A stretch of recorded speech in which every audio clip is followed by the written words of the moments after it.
আসুন স্যার, আসুন আসুন। তোমার সঙ্গে বসো। আমার মনে হয় এই ছাত্রীদের সঙ্গে সৌজনায়ন বাবু আলাপটা তুমি করো, সেটাই ভালো হবে, তাই না? আরে ভালো কথা, ওনার সম্পর্কে সব ডিটেলস তুই জানো তো? ওনার লেখান এক বিশিষ্ট ব্যক্তির ডিটেলসকে এর অন্য মুখ থেকে শুনতে হয় স্যার। তার কথা তো ইংরেজরাই ভালো জানে। ঠিক আছে, বলো।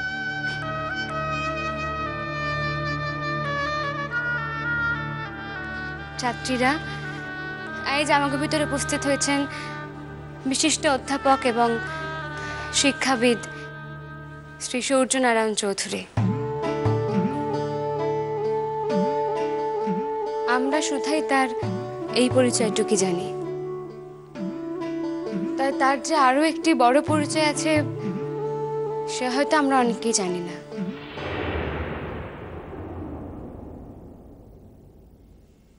তিনি একজন যোদ্ধা।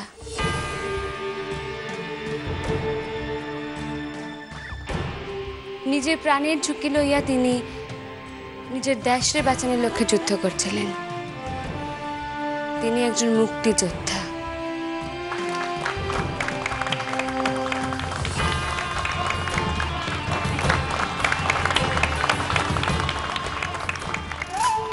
আচ্ছা, এত কথা উনি জানো কি করে?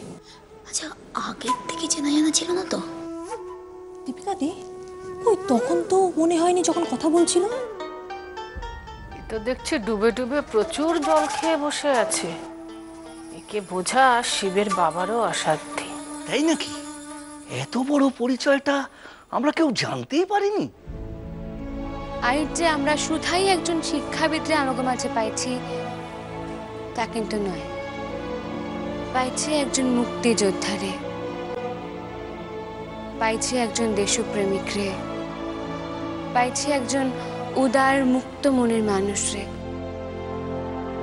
আজ আমরা সকলে যদি তার মুক্তিকা, তার সেই সংগ্রামের কথা শুনতে পারি, তাহলে আমরা ছাত্রীরা এবং শিক্ষিকারা উভয় মুক্ত হইতাম।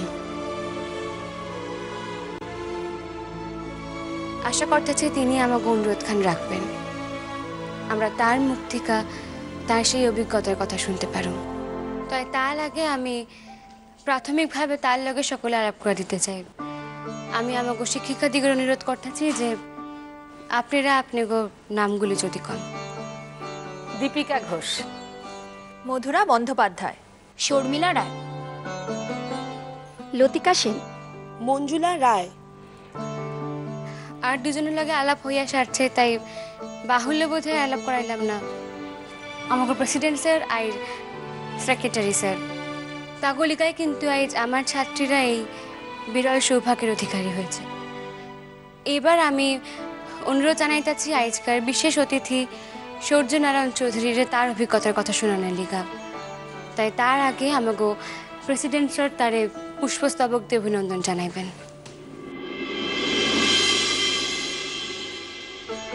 Sir please. ধন্যবাদ স্যার।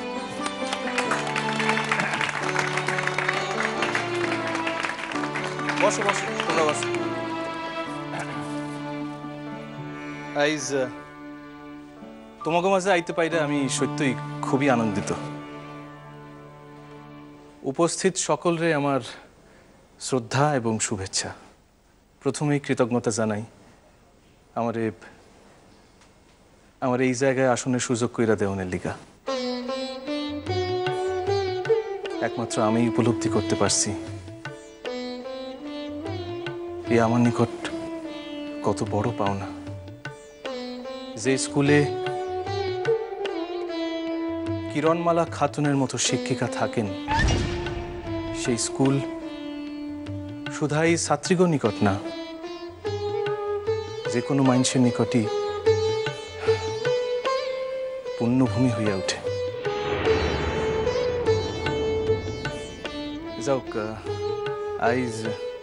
আইজ আপনারা আমার কথা শুনতে চাইছেন, আমার যুদ্ধের অভিজ্ঞতার কথা, দেশের স্বাধীনকরণের অভিজ্ঞতার কথা। কিন্তু আমার একটা প্রশ্ন আছে, দেশ দেশ কে? দেশ তো আমাকে মা। নিজের মায়ের এই দুর্বৃত্ত থেকে রক্ষাকরণের দায় তো সকল সন্তানের। তাই আমি মনে করি আমি এমন কোনো বড় কাম করি নাই যা গর্ব কইরা সকলের সম্মুখে কইতে হইব, বরং নিজের মায়ের লিগা কিছু কইরা সেই কথা সকলের সম্মুখে কওয়া আমার নিকট শুধাই লজ্জার না, অপরাধেরও।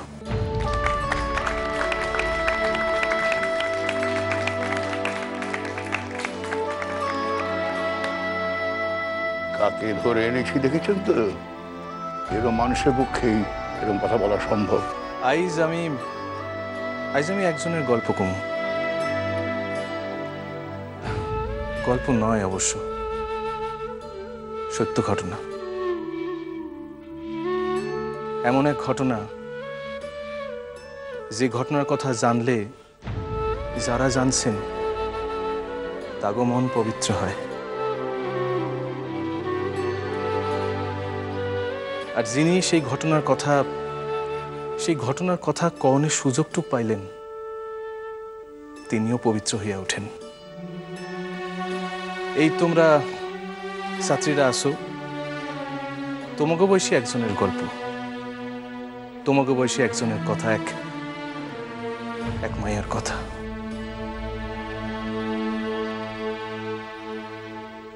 আমি পূর্ববঙ্গের মানুষ, ৭১-এর পর আমি এই দেশে আসছি। আর যার গল্প আমি তোমাকে কখন কমু সেও ওই পূর্ববঙ্গেরই মানুষ। এক উচ্চবৃত্ত জমিদারের বাসায় আশ্রিত সে। একটি কামের মানুষের পরিবারে তার জন্ম। সেই পরিবারের কেউ কোনোদিন অক্ষর চিনে নাই। যাই হোক, কিন্তু সেই জমিদার বাসার প্রত্যেকের স্নেহ ভালোবাসায় শাসন মায়াটি ধীরে ধীরে বড় হইতে লাগলো।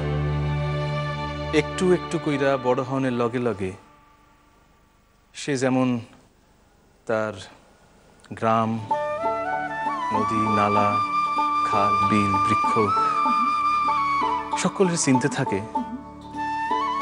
ঠিক তেমনি বইয়ের ভিতর দিয়া এক অদেখা পৃথিবীর লগে তার আলাপ হয়। আমি আপনার মতো লেখাপড়া করুম, শহরে যাইয়া বড় কলেজে পড়ুম। ইস, তাইলেই হয়েছে। তোর যা লেখাপড়ার নমুনা, সারা দিন পাড়ায় পাড়ায় টহল দিয়া বেড়াস। শোনা বাবু, শোনা বাবু, কি হইল? আপনার কিরা? আমি এবার থেকে খুব মন দিয়ে লেখাপড়া করুম, ক্লাসে সকলের থেকে বেশি নাম্বার পাবো। মায়াটি স্কুলে ভর্তি হয় এবং প্রথম থেকেই সে পড়ালেখায় এক উজ্জ্বল স্বাক্ষর রাখতে থাকে। কিন্তু একটি দরিদ্র মুসলিম পরিবারে জন্মের দৌলতে সে যখন ক্লাস 9-এ পড়ে তখন তার বাবা তার থেকেও বেশি বয়সের একজন মানুষের লগে সে মায়াটির শাদী ঠিক করে।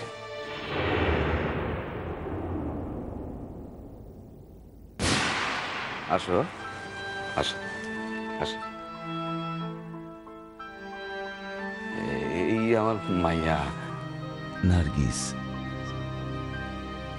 সালাম দাও আগে।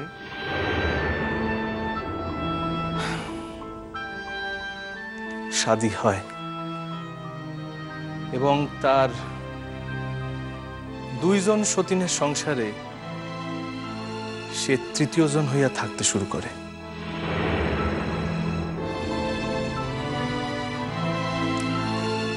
এবং প্রথম দিনই সে বোঝে যে এইবার তার জীবনখানে দাড়ি পড়তে চলেছে। বউ, হ তসলিমা, আমি রান্না করে যাইতে আছি। শেখ তোমার লিগা শাদি কইরা সতীন আনছে নাকি খেলনের পুতুন আনছে হেয়াই তো বুঝতে পারতাছি না। রান্নাবাড়ির কাম তো আমার একার করণের কথা না বউ। মায়া কিন্তু হার মানে নাই। এই সময় সে একজন শিক্ষিকারে পায়, নাম রোকেয়া খাতুন। তার উৎসাহে নূতন কইরা সমস্ত বাধা কাটাইয়া লড়াই কইরা সে পরনের অধিকার আদায় কইরা লয়। কি মালা, তুমি কাল হইতে স্কুলে যাইবা, আমি নিজে আইসা তোমারে লইয়া যাবো। একদিন মায়াটি ম্যাট্রিক পরীক্ষায় বসে এবং আশ্চর্যভাবে সেই পরীক্ষায় সে প্রথম স্থান অধিকার করে। এইখানে থাইমা থাকে নাই সে তার জীবনের নানা অত্যাচার, দুঃখ, দুর্দশা, অপমান এই সকল কিছুর অতিক্রম কইরা একের পর এক যেমন পরীক্ষাগুলিতে সফল হইতে থাকে তেমনি সে দেশের টানে দেশে বাঁচাইতে একদিন মুক্তির দলে নাম লেখায়। একদিন সে কণ্ঠে যে গানরে বরণ কইরা লইছিল সেই হয় তার জীবনের মূল মন্ত্র। এসো দুঃখ তিমির ভেদি দুর্গম ধ্বংসে নিষ্ঠুর ভয় করি চূর্ণ, প্রাণের ভবন কর পূর্ণ। এসো মুক্ত করো অন্ধকারের এই দ্বার। এসো মুক্ত করো অন্ধকারের এই দ্বার। কোনো মানুষ যদি তার সমসাময়িক মানুষ কথিকা অনেক ঊর্ধ্বে উঠে যায় তখন সেই মানুষেরা সেই অন্য মানুষেরা তারা সহ্য করতে পারে না। সেই মেয়েটির তালাক দেওয়ার স্বামীও তার ছাড়ে নাই। ৭১-এর পর সে মায়া যখন কলকাতায় চলে আসলো তখন তার স্বামী, তার তালাক দেওয়ার স্বামী তারে বারংবার উত্তপ্ত করতে থাকে। আরে কি মাইয়া, কি হইছে গো? আগে জানছিল একেবারে লতার লাখা, আর এখন হইছে দেখো একেবারে পরিপূর্ণ বৃক্ষ। একদিন বাধ্য হইয়া সেই মায়াটি প্রতিরোধ তৈরি করে, আহত হয় দুর্বৃত্ত। যদিও তাতে তার প্রত্যক্ষ অংশ ছিল না, তবু খুনের অভিযোগে অভিযুক্ত হয় সেই মাইয়া। কাবুল শেখ বলে এক ব্যক্তি খুন হয়েছেন, আর সেই খুন করার কারণে আপনাদের সন্দেহ করা হচ্ছে। বহুদিন বিচার চলনের পর যখন রায় বাইর হয় তখন সে বেকসুর খালাস পায় এবং পরবর্তীকালে জানা যায় যে সেই লোকটি দিব্য বাচ্চা আছে। এখন সেই মাইয়া একটি স্কুলের প্রধান শিক্ষিকা।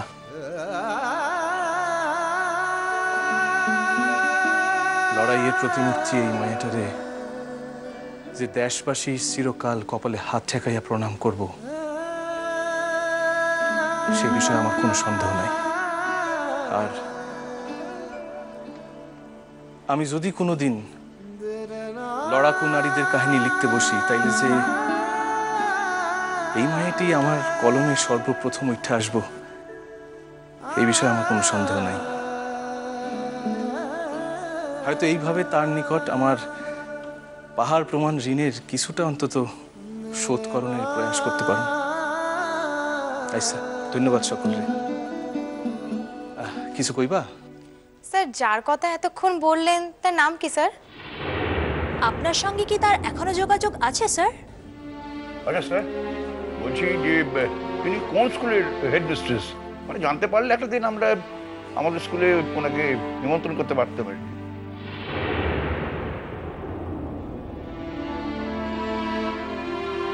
অনেক সময় নিকটের জিনিস দৃষ্টির আড়ালে হারাইয়া যায়। তিনি আপনিগো এত নিকটে আছেন বইলাই বোধহয় আপনারা তারা দেখতে পাইতেছেন না।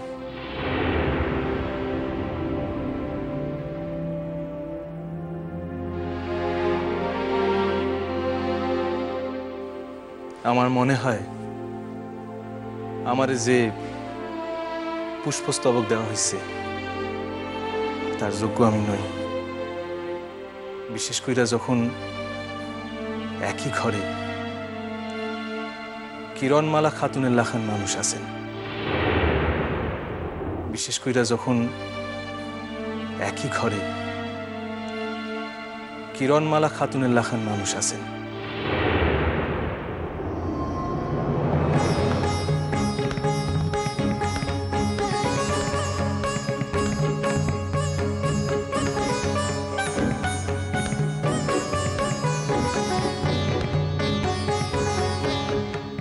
কিরণমালা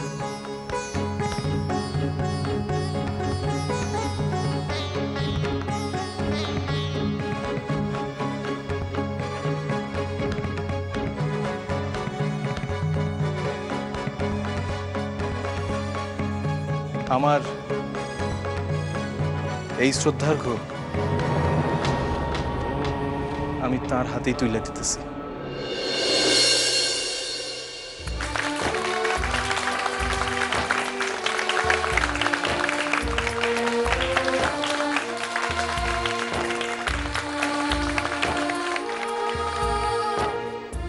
এই সেই পরম রত্ন যার গল্প আমি এতক্ষণ করলাম।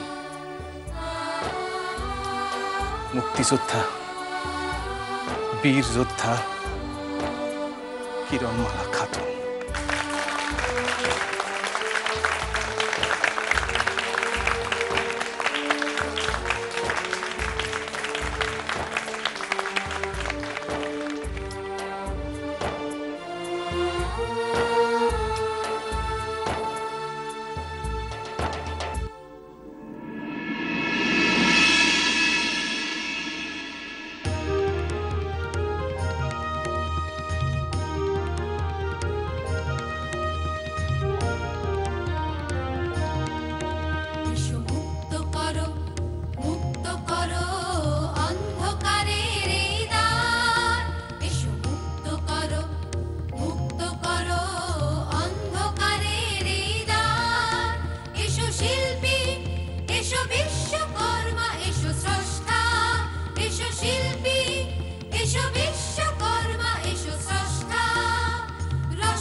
আমি জীবনে যা কিছু পাইছি,